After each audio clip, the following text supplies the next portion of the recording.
Hey everyone, welcome back to my channel. My name is Justin and I'm Emily. And you are watching That Christian Vlogger. We like to say that this is a place where you get to join us and experience faith in the first person. And on today's episode, we are answering questions that you guys submitted. And so today, Celeste is asking, what are your love languages? Now, for any of you guys who have never heard of the book by Gary Chapman, I believe is his name, there's a book called The 5 Love Languages, which basically talks about there are different ways that people maybe communicate and receive love. And the 5 love languages, as described in the book, are gift giving, quality time, words of affirmation, acts of service, and physical touch. And basically the book is saying that most people have one, maybe two primary love languages where this is really how they experience love the most.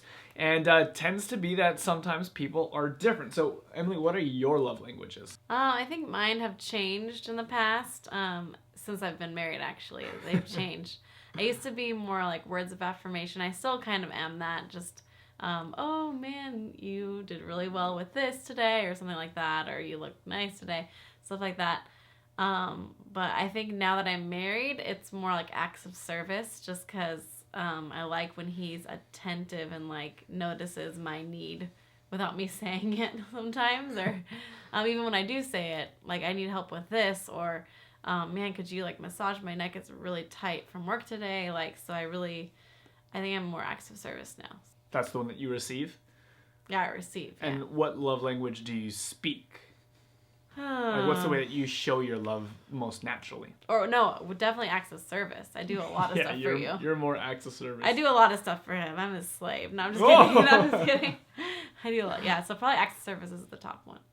For me, I actually receive physical touch the most and quality time. So I like physical touch, quality time. So like little massages, holding hands, just kind of like cuddling, stuff like that. To me, that is the way that I like not only receive love, but that's the way I definitely speak love the most. So I'm kind of like one-dimensional. I just pretty much, I'm always touchy, touchy, touchy.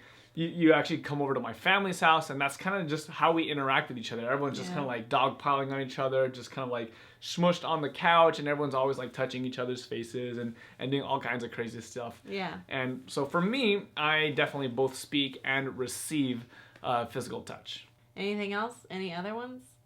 I mean, in addition to physical touch, I think I'm definitely gifts. I like to give gifts. And so like whenever I go on trips or whatever the case is, I always am thinking of, when I go shopping or whatever the case is, I always notice things like, oh, my friend would really like this thing, or my mom might like this, or Emily might like this other gift. And so for me, I like getting gifts. And for me, like, I don't like giving small gifts. I like giving like really good gifts.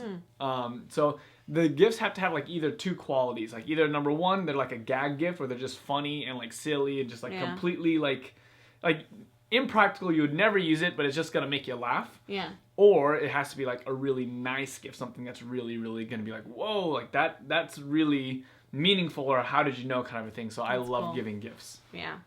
Yeah, it's kind of interesting in a marriage, especially when, or I guess in any relationship, when your love languages are different. Because a lot of times, I'll be like, maybe I'll be giving Emily gifts, or I'll be like, trying to hold her hand, or whatever the case is. And I'm like, I'm speaking that I love you, I love you, I love you. And then out of nowhere, it seems, oh, maybe not out of nowhere. For me, it feels like out of nowhere.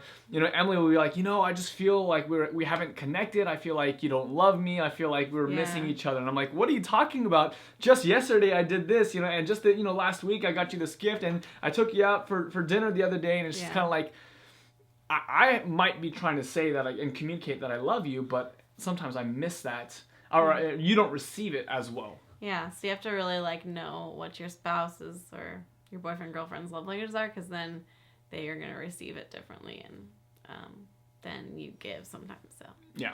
Yeah. So sometimes you have to kind of like you have to be very intentional about what you do, even if it's like not a natural love language for you. So for her love language is words of affirmation, and so I like never think about these kinds of things. Like I'll never like write a letter. I'm never gonna write like a note or anything like that. Like if I'm just left to my own devices, that like in 100 years I'll never do it. But those are the things that she loves the most. You did a couple weeks ago, which was really nice.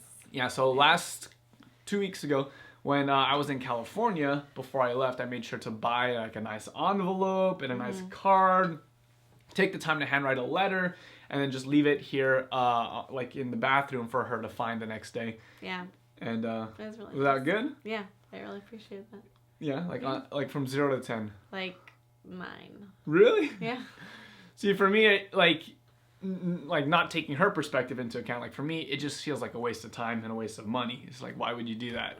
But and buying an expensive gift isn't a waste of time. no, I mean, if it's a nice gift. Okay.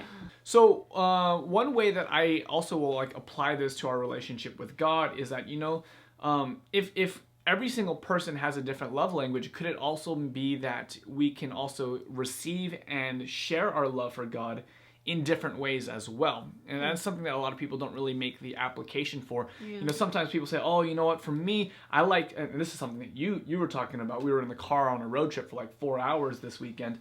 And she's like, yeah, I was just listening to music for hours, and it was just really calming and relaxing and stuff like that. For me, I never just sit down and listen to music, even if it's Christian music. Yeah. For me, that's not how I experience God's love necessarily. Yeah. And so for me, that's not a way that I actually will connect or worship with God as much. Yeah. And so how do you think that maybe your love languages interact with your relationship with God?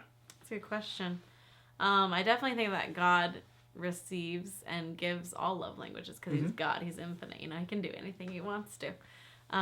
But for me, I think I like to probably words of affirmation to God because I like to journal my prayers a lot, and that's how I communicate with God. And then music too. So just words. Yeah. Words in general. Huh? Words in general. Yeah. And then I guess for me, like because I'm very action oriented, I like to do things. Then for me, I guess like this channel or projects that I work on and things that I do, like those are ways that I try to worship God, is through how I live my life more so than like just sitting and listening to music or something like that. But any way is good, so don't feel like and it's not like one is necessarily better than the other, and in fact you probably all like gravitate towards one more than another. But I think there is a lot of value in learning to appreciate different love languages, right? Yeah, it is. And that's the nice thing about you and I being together for these last couple of years, is that you've kind of picked up on my love languages a little bit, I've picked up on yours just a little bit, and we kind of rub off on each other a little bit more.